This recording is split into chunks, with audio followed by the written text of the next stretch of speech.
रहे हैं, सामायिक पाठ को सुन रहे हैं। पर हम आज पूछ ले सामायिक से क्या क्या मिला है। 7 दिन हो गए, 7 दिन में 7 घंटे तो सुना होगा। सामायिक को मायाचारी माता जी करते हैं, दिखावा भर करते हैं, करते नहीं, मायाचारी रहती है। अरे सामायिक से और क्या क्या होते हैं? लाभ बताओ, हानि छोड़ो। लाभ की बात चल रही है। तो आपने कहा कि क्यों नहीं मिला, तो ये कारण है। हाँ, लेकिन 7 दिन से सामायिक को सुन रहे, तो 7 दिनों में आपको क्या मिला सामायिक सुनने से?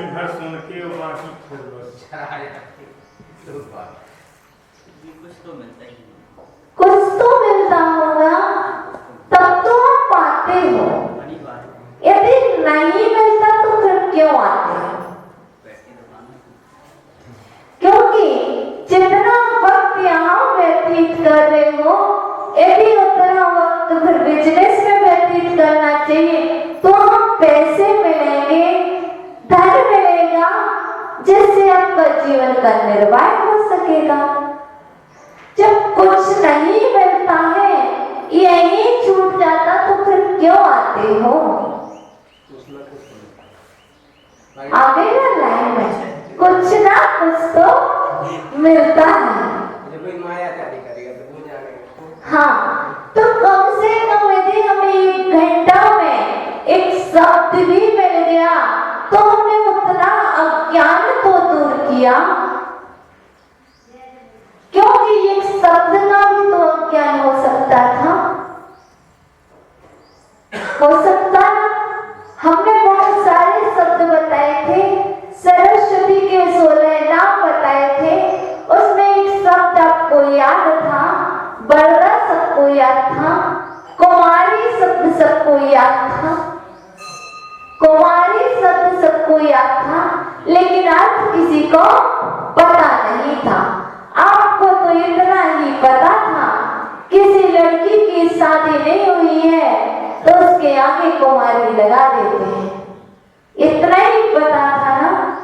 कुमारी शब्द याद था और यह पता था किसके लिए लगाते।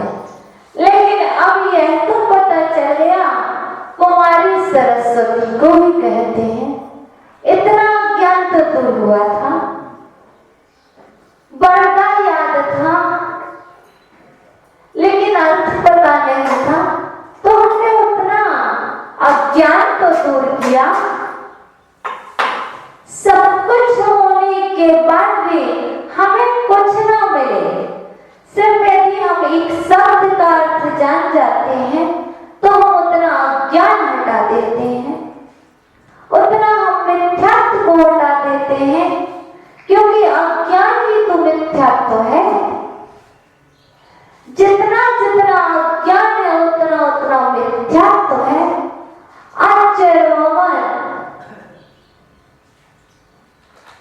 आचर्यवमन कौन? पद्म पुराण में क्या कह रहे हैं? रवि सेनाचर्य पद्म पुराण में क्या कह रहे हैं? 7 प्रकार का मिथ्यात्व होता है, और इसको आचार्य स्वामी ने तत्व सूत्र में बताया भी है। जब आप तत्व सूत्र के ऊपर लिखी गई टीकाएं पढ़ेंगे, अष्ट सहस्री किसने लिखी है?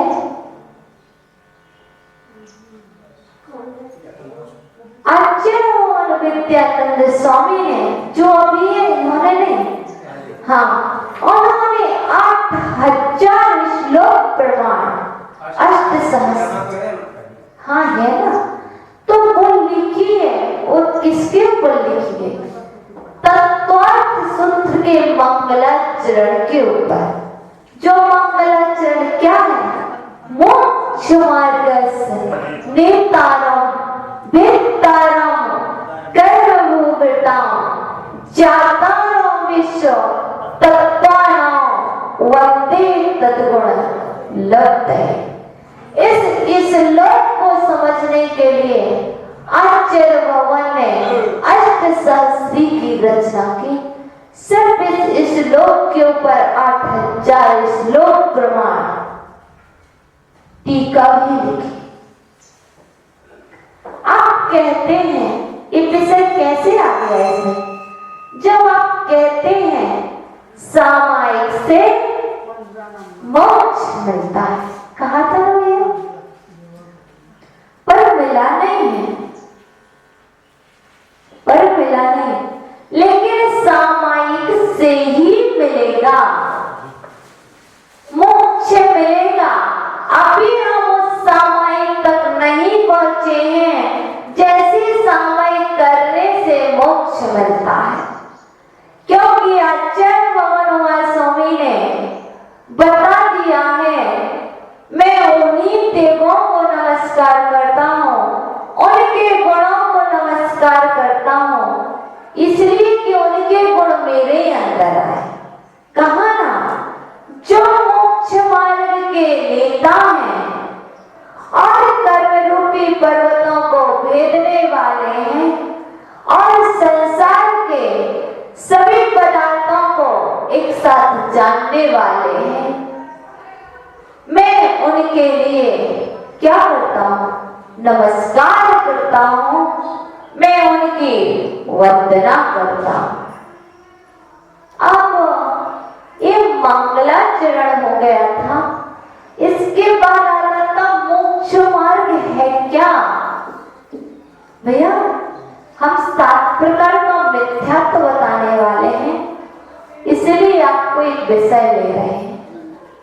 मोक्ष मार्ग है क्या दादाजी? तत्व सूत्र सबने पढ़ा, ज्ञान चारित्राणि मोक्ष मार्ग, दर्शन है सम्यक दर्शन चारित्राणि मोक्ष मार्ग।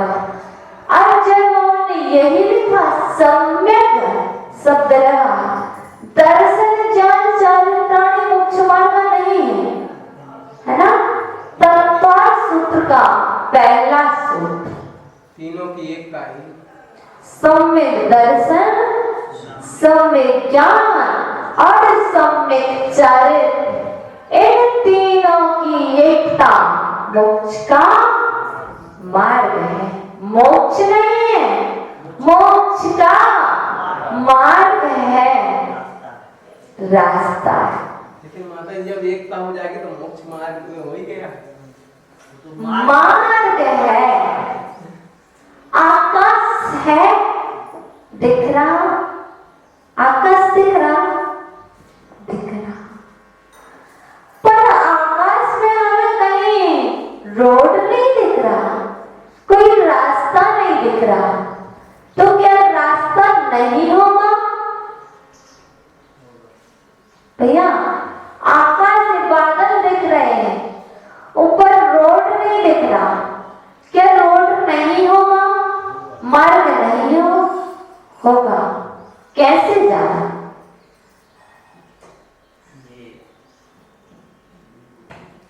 कैसे जाना? हवाई जहाज वगैरह निकलते ही और अपनी दिशा सूचक यंत्र के द्वारा इससे जाना, लेकिन आपको दिख नहीं रहा तो होना नहीं चाहिए, तो जो दिखता नहीं है वह भी होता है। आकाश में रास्ता दिख नहीं रहा है, रास्ता तो होता है, जभी तो वायुयान जाते हैं, यदि नहीं होता तो कैसे जाते? क्यों ये हेलीकॉप्टर, प्लेन, हवाई जहाज आकाश में जाते?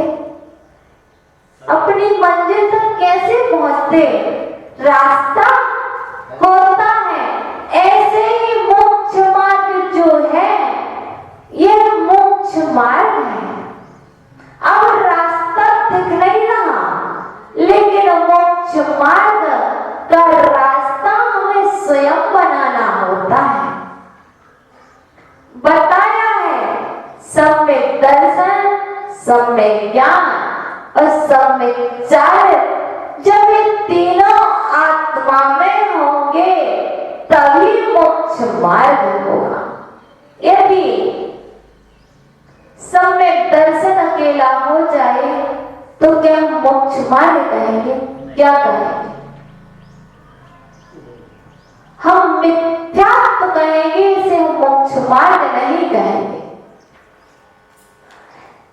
सम्यक दर्शन और सम्यक ज्ञान भी हो जाए तब भी हम इसे मोक्ष मार्ग नहीं कहेंगे, इसे भी मिथ्यात्व कहेंगे। और यदि सम्यक ज्ञान और सम्यक चारित्र हो जाए तब भी मोक्ष मार्ग नहीं हो रहा। सम्यक चारित्र और सम्यक दर्शन हो जाए तब भी मोक्ष मार्ग नहीं हो रहा। सम्यक ज्ञान और सम्यक चारित्र हो जाए मोक्ष मार्ग नहीं। इसको हम 7 तरह से सप्तभंग बनाएंगे तब भी यह मोक्ष मार्ग नहीं बनेगा, यह मिथ्यात्व ही रहेगा। जब तक ये तीनों एक साथ नहीं होंगे। कैसे? अमृत धारा की तरह एक साथ नहीं होंगे। जब अमृत धारा की सामग्री बराबर मात्रा में एक कांच की शीशी में रख देते हो तो वह अमृत धारा बन जाती है, बनाना नहीं पड़ती है। आपको पानी में ही डालना पड़ता है, आपको कुछ करना नहीं पड़ता। सिर्फ आपको तो तीनों चीजों को कांच की शीशी में रखना पड़ता है। वो ये नया रूप ले लेती है अमृत धारा का। आपने बनाई, आपने बनाई, आपने बनाया। कैसे बनाया? मिल गई तो बन गई है। मिलाना तो पड़ेगा। आपको थोड़ी मिलाना है, आपको तो डालना भी नहीं है। 3 अपनी जगह हैं, वो पहले से बनी हुई है। तीनों चीजों पहले से उपलब्ध है, तो आपने तो सिर्फ तीनों को एक जगह रख दिया है, तो वह स्वयं अमृत धारा बन गई है। ऐसे ही सम्यक दर्शन बनाना नहीं पड़ता है। सम्यक दर्शन भी होता है, सम्यक ज्ञान भी होता है, सम्यक चारित्र भी होता है। यह तो हमें अपने आप में प्रकट करना होता है। क्रिया तो करेंगे, जब क्रिया नहीं करेंगे तो कैसे होगा? तो प्रकट करना पड़ेगा। आप कहो सम्यक दर्शन को बना ले, बनाओगे क्या? क्रिया करना पड़ेगी। क्या क्रिया करोगे सम्यक दर्शन को? इतिहास को हटाना होगा। हाँ, तो हमें उसको पाने के लिए कोई क्रिया नहीं करना। जो जो अवगुण है उनको माइनस करना है, सम्यक दर्शन प्रकट हो जाएगा। हम कहें कि हमें ज्ञानवान होना है, भैया हमें ज्ञानवान बनना है, हमें ज्ञानी बनना है। हम बहुत सारी पढ़ाई करें तो ज्ञानवान होंगे क्या?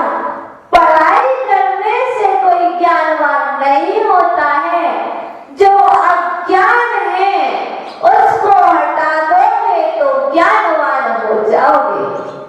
ऐसे ही सम्यक दर्शन को कुछ नहीं करना, मिथ्यात्व को हटा देना है, सम्यक दर्शन प्रकट हो जाएगा। और किसको हटाना? अज्ञान को हटा देना, सम्यक ज्ञान प्रकट हो जाएगा। चारित्र कैसे होगा? अशुभ क्रियाओं को हटा देना, सौम्य लग जाओगे तो सौम्य चारित्र प्रकट हो जाएगा। जब ये तीनों प्रकट हो जाएंगे तो फिर मोक्ष मार्ग हो जाएगा। अब कहो सम्यक ज्ञान के करते कैसे हैं? सम्यक दर्शन पूर्वक जो ज्ञान होता है उसे सम्यक ज्ञान कहते हैं। वो ठीक है,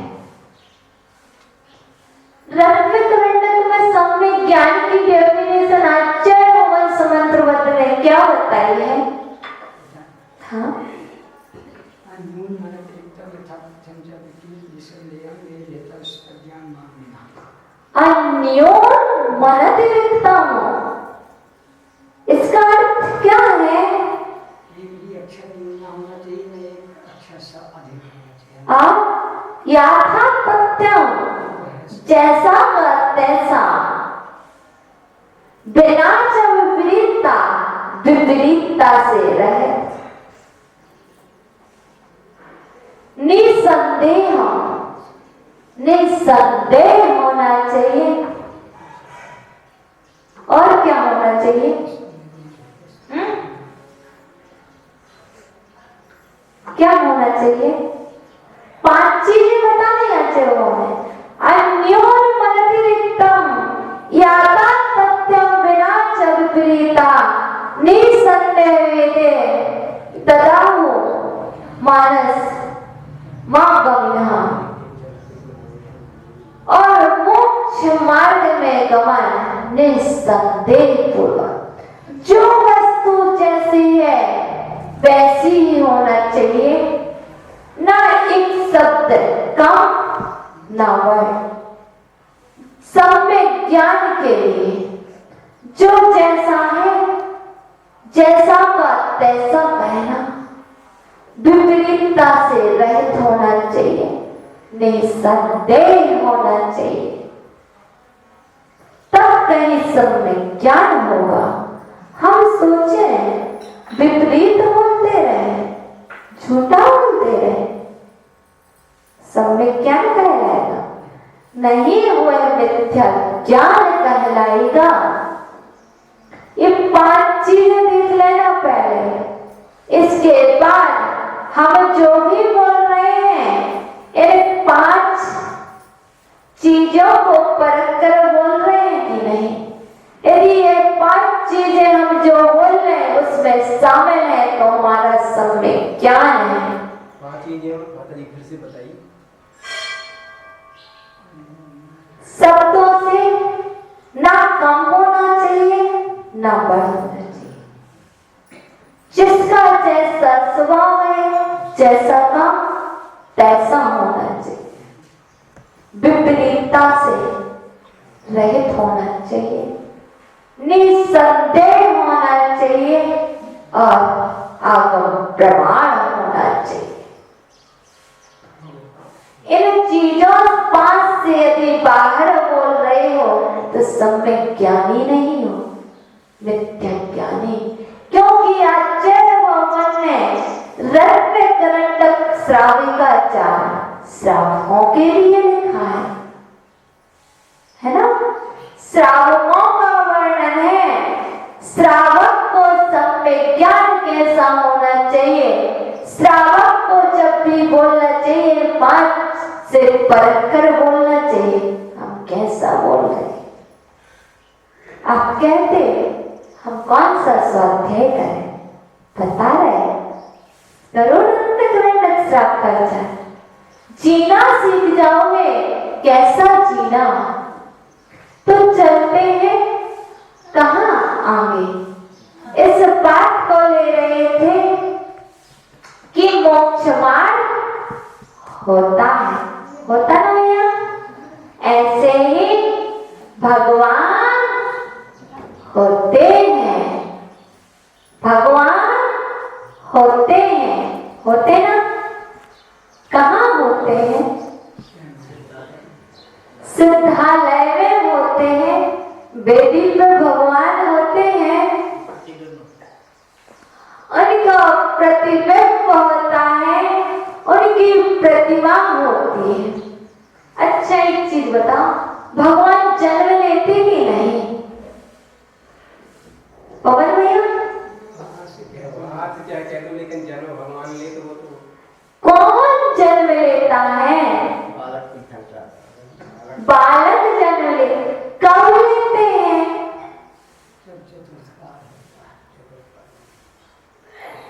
भैया भगवान जन्म, भगवान जन्म नहीं लेते, महापुरुष जन्म लेते हैं। जब जब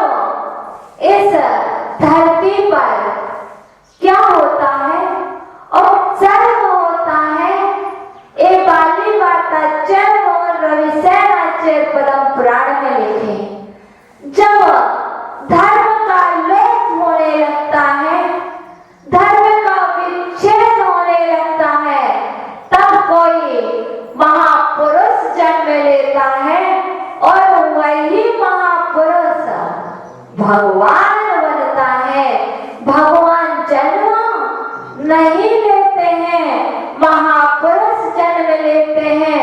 वही महापुरुष भगवान का रूप ले लेते हैं तो वही भगवान बन जाते हैं। इसलिए हमारे आचार्य भगवान ने हमें सब कुछ बता दिया है पद्म पुराण में। एक बार हम पढ़े तो सही क्या क्या लिखा है, तो ये वाली बात पक्की हो गई।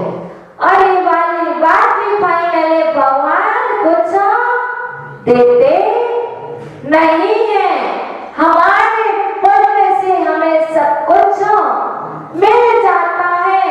हम उनकी भक्ति करते हैं, आराधना करते हैं तो हमें वह सुख सुविधाएं और आत्मीय सुख भी मिलता है। सामायिक की बात चल रही है, सामायिक में आप सुख को पाना चाहते हो, सुख को पाना चाहते हो तो वह सुख मिलेगा किससे? सामायिक से ही मिलेगा। पर कब मिलेगा भैया? कब मिलेगा?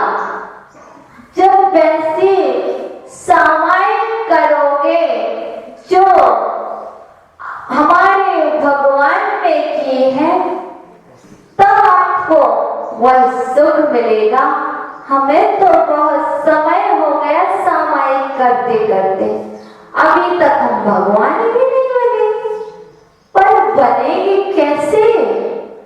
इस सामायिक उसी समय के लिए है, क्योंकि भगवान बनने में कितनी देर लगेगी भैया?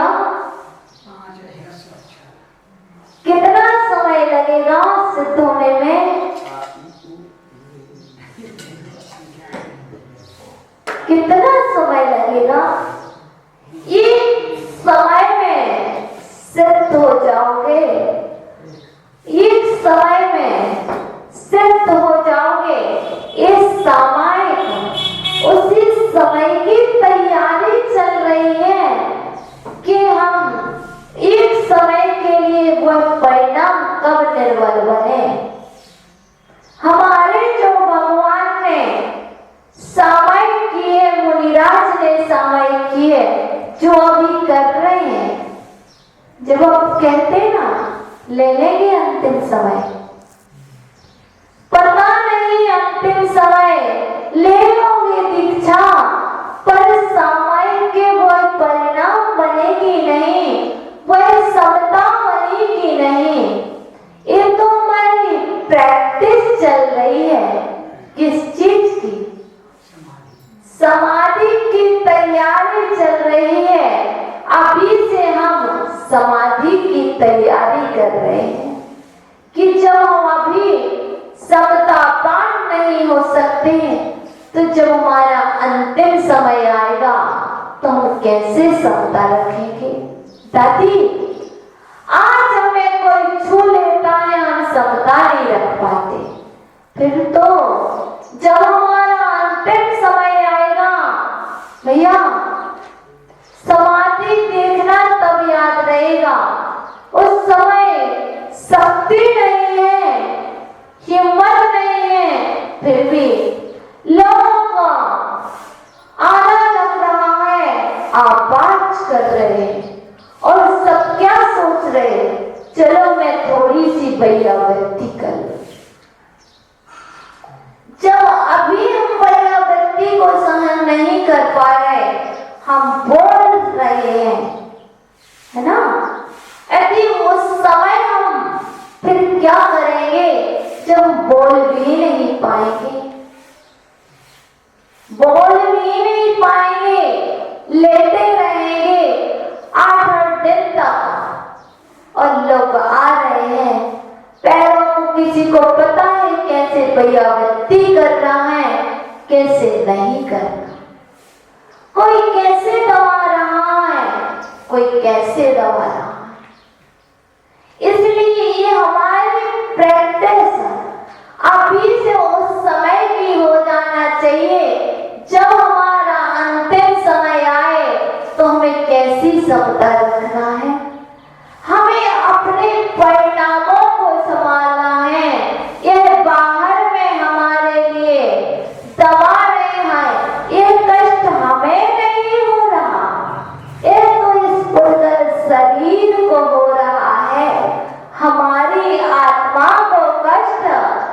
नहीं हो रहा है। ये कब बनेगा? जब सामायिक करोगे, क्योंकि जब हम सामायिक नहीं करते हैं, यदि कोई हमारा हाथ पकड़ता है तो उस समय हम अंदर में नहीं होते। जिस समय हम बाहर में देखते हैं, बाहर के शरीर को देखते हैं तो कष्ट होता है। उस समय हम अपने स्वभाव से दूर रहते हैं। हम अपनी बात कर रहे हैं, हम भी दूर रहते तो आप भी रहते होंगे। तो ये हमारी तैयारी सिर्फ उस समय के लिए है। इसलिए जो ऐसा कहते हैं अंतिम समय, भैया अंतिम समय पहुंच जाओगे। देखने में लग रहा है समाधि चल रही है, पर परिणाम किसने देखे? आपकी अंदर में आकुलता व्याकुलता क्या हो रही, क्योंकि आप कह भी नहीं पा रहे। इसलिए पहले से जब हमारी इंद्रियां अच्छी हैं, शिथिल नहीं हुई हैं, तब से हमें साधना कर देना चाहिए कि हम उस समय अपने परिणाम संभाल सकें। अभी से हमें प्रयास करना चाहिए। कहते तो हैं कि हमें संसार में जन्म ना लेना पड़े। कहते हैं, कहने मात्र से ये नहीं हो जाएगा कि जन्म ना लेना पड़े, पुरुषार्थ भी करना पड़ेगा। और पुरुषार्थ कैसा? वचन से भी, काय से भी करना पड़ेगा और मन से भी करना पड़ेगा। इसलिए ये हमारी समता कितनी बनी, कोई कुछ भी कर दे पर समता रूपी ताला नहीं टूटना चाहिए। क्योंकि आचार्य भगवान ने सामायिक पाठ में लिखा है, आपने सुना है ना? कुछ भी टूटे कुछ भी फूटे या सब जग रूठे, काया छूटे माया छूटे या सब जग छूटे, समता ताला कभी न टूटे, परमावश्यक है ममता तजना, समता भजना ही सामायिक है। क्या छूट गया दादी? क्या छूटा? क्या छूटा था? क्या छूटा था? समता छूट गई थी। छुआ नहीं था, समता छू गई थी। मन को छू लिया था, परिणामों को छू लिया था। किसने? किसी ने नहीं। हमारी जो विषमता थी उसने हमारे परिणामों को छू लिया। व्यक्ति छू ले कोई बात नहीं भैया, लेकिन व्यक्ति वस्त्र छुएगा, वस्त्र ही छुएगा, आपको ही छुएगा। हो सकता आपके लिए पैर भी लग जाए, लेकिन आपके इस मस्तिष्क को चोट नहीं आना चाहिए, इन परिणामों पर चोट नहीं आना चाहिए। व्यक्ति ने क्या छुआ? हमारे परिणाम शुद्ध हो गए। उसको दोष मत दो, अपने आप को दोस्तों। गलती हमारी कि हम देखते नहीं है। हमें तो अपना लोटा छानना है, क्योंकि हमें संसार में जन्म नहीं लेना है। और जन्म से मुक्त तभी होंगे, क्योंकि जितने भी जन्म से रहित हुए हैं, जिन्होंने जन्म का अंत किया है, उन्होंने अपने आत्मा को देखा है, पर को नहीं देखा। यदि पर को देख रहे हैं तो वो जन्म से मुक्त होने वाले नहीं है। हम कितना भी कह लें इस मोह से, कितना भी कह लें भगवान इस संसार में जन्म ना लेना पड़े, कुछ नहीं होगा कहने से, कुछ नहीं होगा। एक कब होगा जब हम अपना लोटा छानेंगे, अपने परिणामों को संभालेंगे, समता को रखेंगे, तब क्या होगा? तब कहीं ये जन्म से मुक्ति होगी और फिर कभी ये होगा कि दोबारा संसार में जन्म नहीं लेना पड़ेगा। इसीलिए ये विषय चल रहा है। कुछ भी छूटे, कुछ भी फूट जाए भैया, कुछ भी फूट जाए। कोई बच्चा आएगा भी, किसी का चश्मा तोड़ देगा, पवन भैया कोई आएगा तोड़ देगा, हम जैसे बच्चे आएंगे तोड़ जाएंगे, पर समता नहीं टूटना चाहिए। इस शरीर भी छूट जाए नहीं,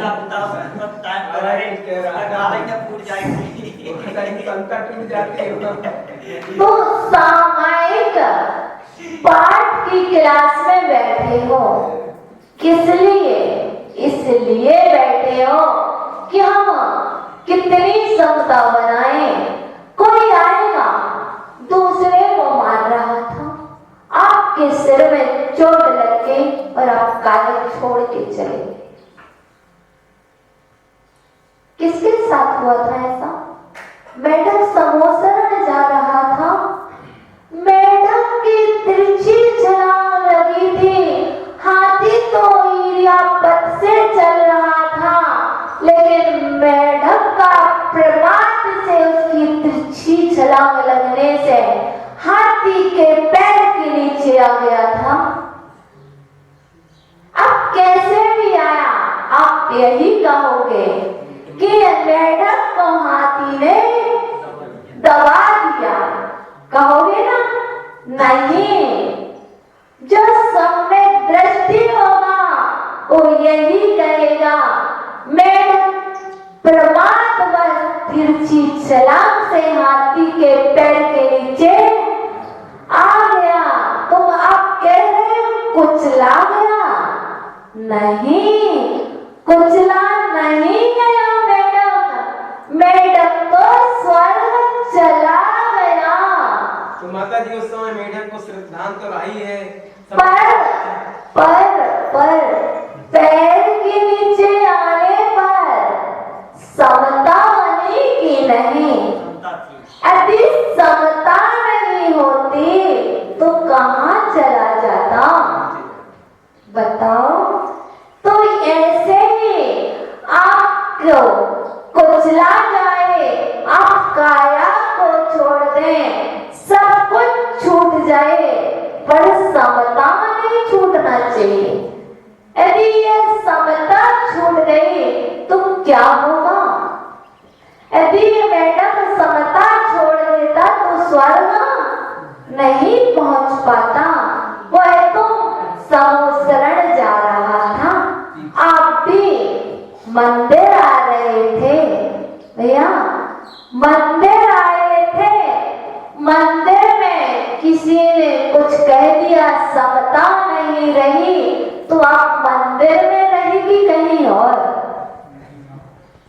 बताओ, मंदिर में आकर के किस गति का बंद, किस आयु का बंद हो जाए?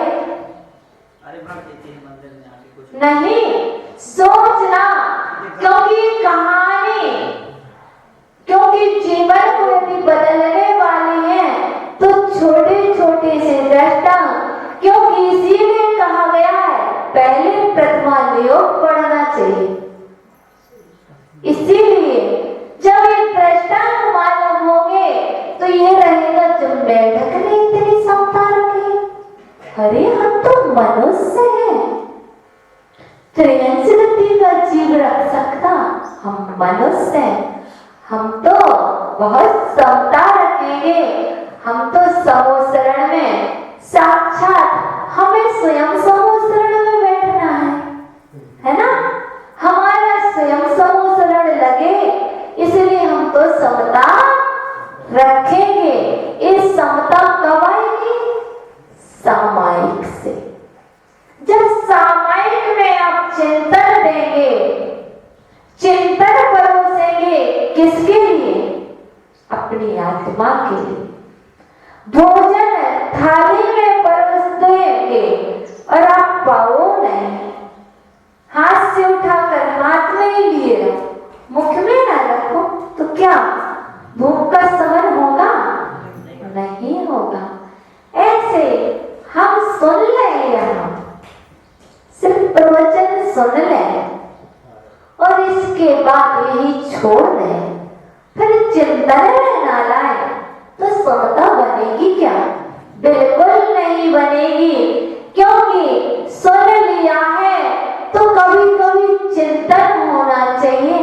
कहते याद नहीं रहता। कितनी बार आप दोहराते हो कि आज प्रवचन में क्या कहा था, कितने बार दोहराते? आज वक्तव्य में क्या पढ़ा था, कितने बार दोहराया? जब हम दोहराते ही नहीं है, जब भूख भी अभी लगी है, भोजन की शांत हो गई, फिर शाम को फिर भूख लगाती है, कह देना चाहिए अभी तो दिया था, अब क्यों देना? ये बार बार भूख लगती है, नहीं देना चाहिए भैया। जब भोजन बार बार देते हो तो बार बार चिंतन भी होना चाहिए, क्योंकि आपकी आत्मा का भोजन तो आपका समता है। इसलिए जब तक समता नहीं रहेगी तब तक मोक्ष नहीं मिलेगा। मोक्ष मार्ग है, लेकिन इस मार्ग पर चलोगे तब कहीं मोक्ष मिलेगा। समता ताला टूट जाए, समता नहीं टूटना चाहिए। ठीक है, कोई घड़ा रखे हुए है, कोई व्यक्ति फोड़ता जाए, अपन समता धारण किए, फिर फोड़ता जाए, फिर फोड़ता जाए, तो समता। बताएं कैसे? अब आप डांटोगे, क्यों दिखता नहीं? एक घड़ा रखा, इसको फोड़े जा रहे हो। अरे भैया समता रखो, बोल सकते हो भैया फोड़ने से क्या मिल रहा है? हम अपनी लैंग्वेज का प्रयोग करके, हम अपनी वाणी का दुरुपयोग करके पाप को बांध लेते हैं। समझाना है, समझाने की कला दूसरी भी हो सकती है।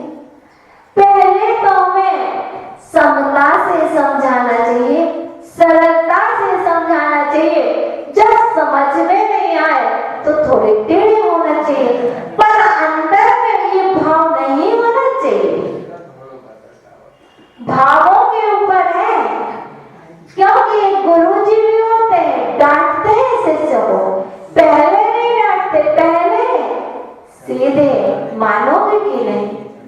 आज दिन तक चलता है। जब आप सीधे से नहीं मानोगे तो टेढ़ा होना पड़ेगा, होना पड़ेगा। बिल्कुल ना माने, थोड़ी टेढ़ी से निकालते ना ऐसे, लेकिन आप लोग क्या पहले से उंगली टेढ़ी कर लेते हैं? पहले से नहीं करना चाहिए। इसलिए क्या है, बाणी वही है, सत्य वही। देखो जितना अच्छा बोलोगे, मीठा बहुत खाते हो, पर मीठा बोलना भी सीखो, है ना? मीठा मत खाओ, लेकिन मीठा बोलना तो सीख जाओ। जब तक ये मीठा नहीं बोलोगे तब तक क्या होगा? क्योंकि जहर हानिकारक होता है, और जो आपकी कठोर वाणी वह जहर के तुल्य है। क्योंकि यदि किसी को वो वचन लग जाते हैं तो फिर वो पता नहीं क्या स्थिति होगी उस व्यक्ति की। कोई बहुत टेंशन ले लेते हैं, क्या स्थिति बन सकती है। तो जहर का त्याग, जहर नहीं खिलाएंगे। यदि जहर का भी त्याग है तो यह भी त्याग होना चाहिए कि हम ऐसे वचन नहीं बोलेंगे जो जहर का काम करे, तब आप जहर के त्यागी कहलाएंगे, है ना? मीठा खिलाते हो, हाँ तो जी मीठा ले लो, अच्छा मीठा ले लो, मीठा लोगे तो मीठा बोलोगे। भैया इतना मीठा मत खिलाओ कि मीठा, है ना। इसलिए पहले स्वयं मीठा लो, मीठा बोलना सीख जाओ, फिर कहना माता जी ये मीठा ले लो। हम ले लेंगे, कब? आप नियम ले लेना, हम मीठा बोलेंगे। हम आपसे मीठा लेंगे, पर आपको नियम लेना होगा कि हम मीठा बोलेंगे, किसी के जीवन में जहर नहीं बोलेंगे। मीठा बोलेंगे, जहर की पुड़िया नहीं बोलेंगे। हम आपसे जरूर ले लेंगे, है ना। इसलिए इस चीज को ध्यान रखना कि जब कहते हैं तो नियम ले लेना चाहिए। आज हम मीठा बोलेंगे, जितना मीठा ये मीठा है उतना मीठा हम बोलेंगे। किससे? सबसे, एक से नहीं कि शत्रु आ जाए। ठीक है, तो चले, सामायिक तक पहुंचना है। कब पहुंचते? विमुक्ति विमुक्ति मार्ग प्रतिपादकोयो, यही पढ़ना ना। विमुक्ति मार्ग प्रतिपादकोयो यो जन्म मृत्यु विष्णात्यतीतः व्यसनात्यतीतः त्रिलोकलोकी विकलोकलंको विकलोकलंकः स देवदेवो हरिममस्तम्। विमुक्ति मार्गौ प्रतिपादको यो विमुक्ति मार्ग प्रतिपादको यो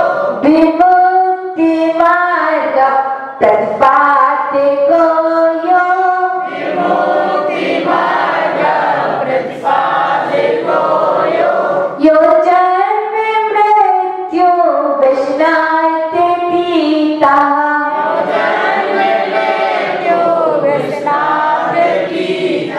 यो जन्म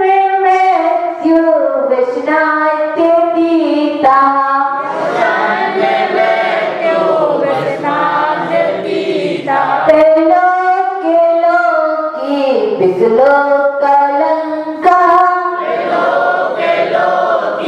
विकलोकलंकः त्रैलोक्य लोकी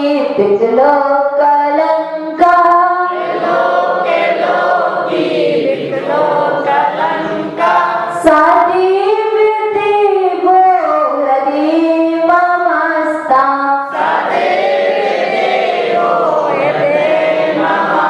विमुक्ति मार्ग प्रतिपादको यो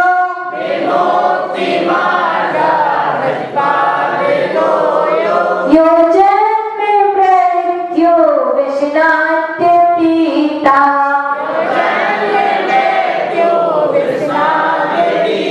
त्रैलोक्य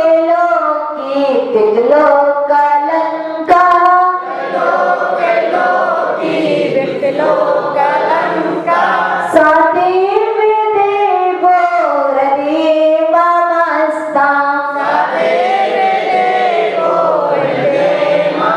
हरिममस्तम्। उच्चारण करें।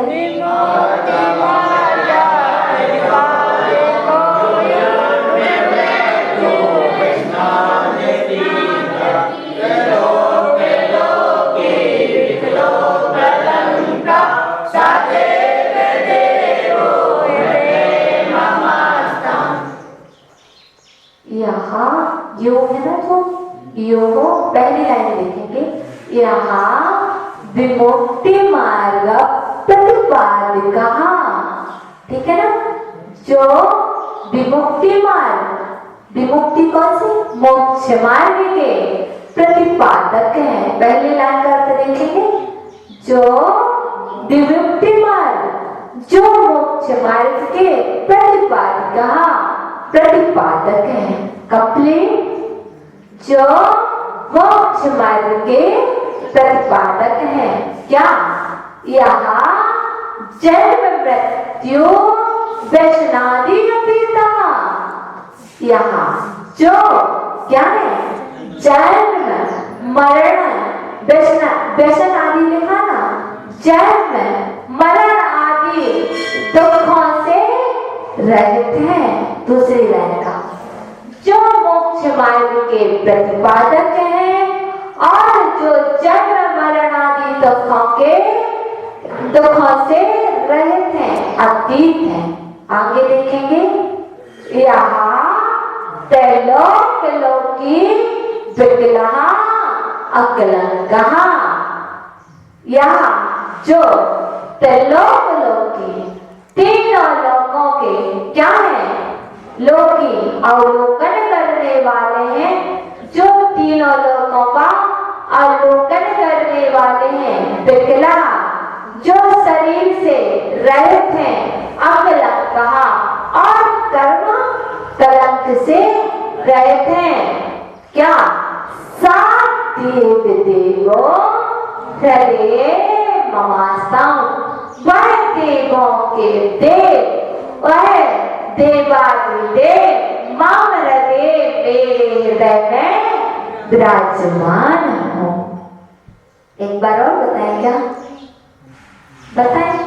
यहाँ विमुक्ति मार्ग प्रतिपादिका, जो मोक्ष मार्ग के प्रतिपादक हैं। यहाँ जन्म मृत्यु व्यसनादि अतीता, जो जन्म मरणादि दुखों से रहित हैं। यहाँ त्रैलोक लोकी विकला अकलंका, जो तीनों लोकों का अवलोकन करने वाले हैं और शरीर से भी अकला, विकल्पी शरीर से रहित हैं। अकलंका, और कर्म बलों से भी रहित हैं। सदेव देवो हृदय ममस्ता, वह देवादिदेव मेरे हृदय में विराजमान हो। आगे आऊंगा, आगे चले, एक बार पढ़ ले। ट्रोड़ी भावार्थ बताया ना, जो मोक्ष मार्ग के प्रतिपादक हैं, जिन्होंने जन्म मरण आदि दुखों से रहित हैं और जो तीनों लोकों का अवलोकन करने वाले हैं और जो कर्म कलंक से रहित हैं और जो शरीर से रहित हैं, ऐसे देवादिदेव मेरे हृदय में विराजमान। ठीक है, बहुत सरल अर्थ था। क्रोड़ी कृताशीष शरीर वर्गः रागातयो यस्ना शक्तिदोषः निरिन्द्रयो ज्ञानमयो नपायः सा देवदेवो हृदय ममस्ता। क्रोड़ी कृताशीष शरीर वर्गः, क्रोड़ी कृताशीष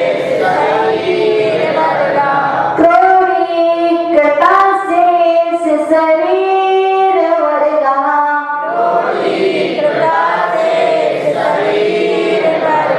रागादयो यस्य न सन्ति दोषाः, रागादयो यस्य न सन्ति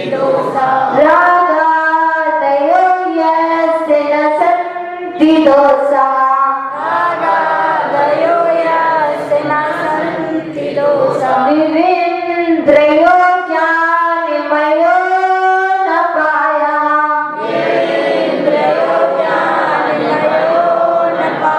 निरिन्द्रयो ज्ञानमयो नपायः,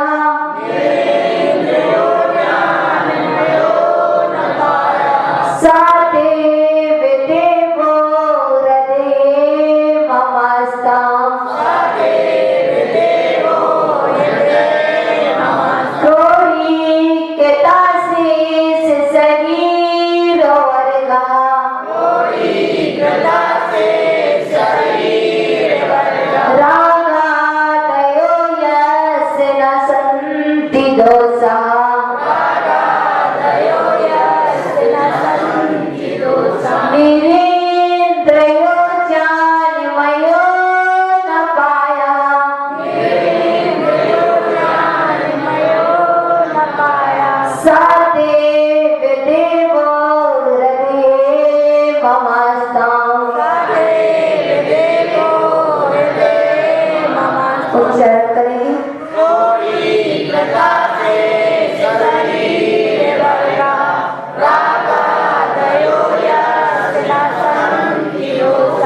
थोड़ी किता से शरीर वर्गा जो क्या है समस्त प्राणियों को व्याप्त करने वाले हैं।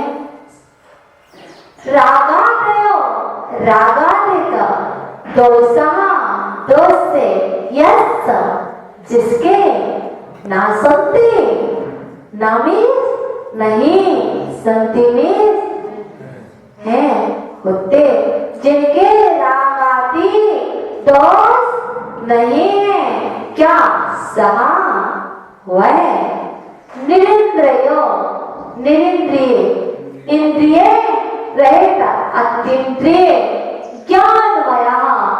ज्ञानमयी अनुपाया अपाय रहते देव देवा हृदमम रहते आस्था बड़ देवों के देव मम रहते मेरे हृदय में आस्था विराजमान हो। जो क्या है मोक्ष मार्ग का प्रतिपादन करते हैं और जो जन्म मरण आदि से दुखों से रहित है। नीचे वाला हाँ नीचे वाला भाव दिख रहा है।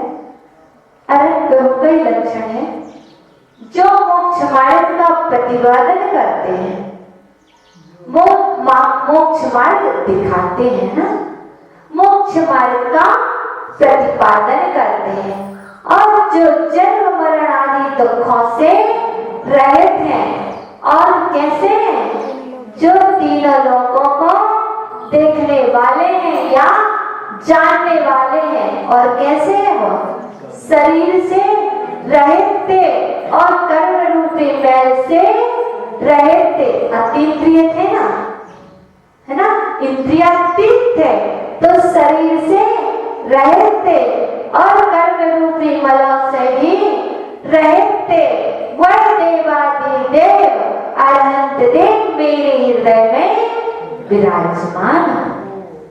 अब भैया खड़े हो जाओ सुना नीचे वाला वाली लाइन समझ में।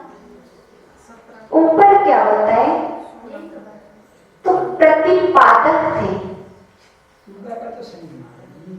नहीं आ रहा जो समस्त प्राणियों को दुखों के दूर करने वाले थे ठीक है ना और जो राग द्वेष मोह से रहित के जिनके पास ना राग था न द्वेष है जो इससे रहित थे और निरिंद्रिय अतीन्द्रिय थे इंद्रियों से रहित थे और कैसे हैं ज्ञानमयी हैं ऐसे सात देव देवो सहा देव देवा मम हृदय आस्था वह देवों के देव अरहंत देव मेरे हृदय में विराजमान। अब सब प्रोड़ी कृता से जो समस्त प्राणियों के या समस्त जीवों के दुखों को दूर करने वाले हैं।